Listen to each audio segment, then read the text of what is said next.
పాన్కి ఆధార్కి link చేస్తారా లేదా?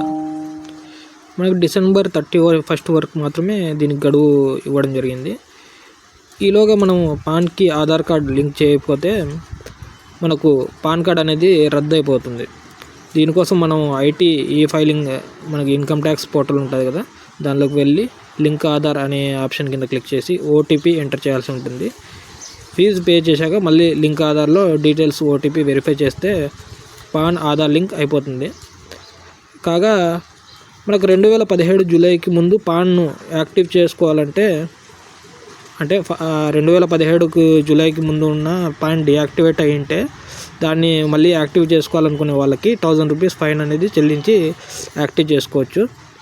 కనుక మీరు డిసెంబర్ 31 లోపల వచ్చేసి పాన్కు ఆధార్ లింక్ చేసుకోకపోతే మీ యొక్క డీమ్యాట్ అకౌంట్లు కానీ ఏదైనా ఫైనాన్షియల్ సంబంధించినవన్నీ కూడా ఆగిపోవడం జరుగుతుంది. అందుకోసం మనము పాన్కు ఆధార్కి లింక్ ఉందా లేదా అనేది తెలుసుకోవడానికి ఏ విధంగా తెలుసుకోవాలనేది దానికోసం ఒక వీడియో తయారు చేసి దీని డిస్క్రిప్షన్లో పెట్టడం జరుగుతుంది. దాని ద్వారా మీరు తెలుసుకొని లింక్ చేసుకోవాల్సిందిగా తెలియజేస్తున్నాం. ఈ వీడియో కనుక మీకు నచ్చినట్లయితే లైక్ చేసి సబ్స్క్రైబ్ చేసుకోండి. గంట సింబల్ని నొక్కడం మర్చిపోకండి. అదేవిధంగా మీ ఫ్రెండ్స్కి ఫ్యామిలీ మెంబర్స్కి షేర్ చేయండి.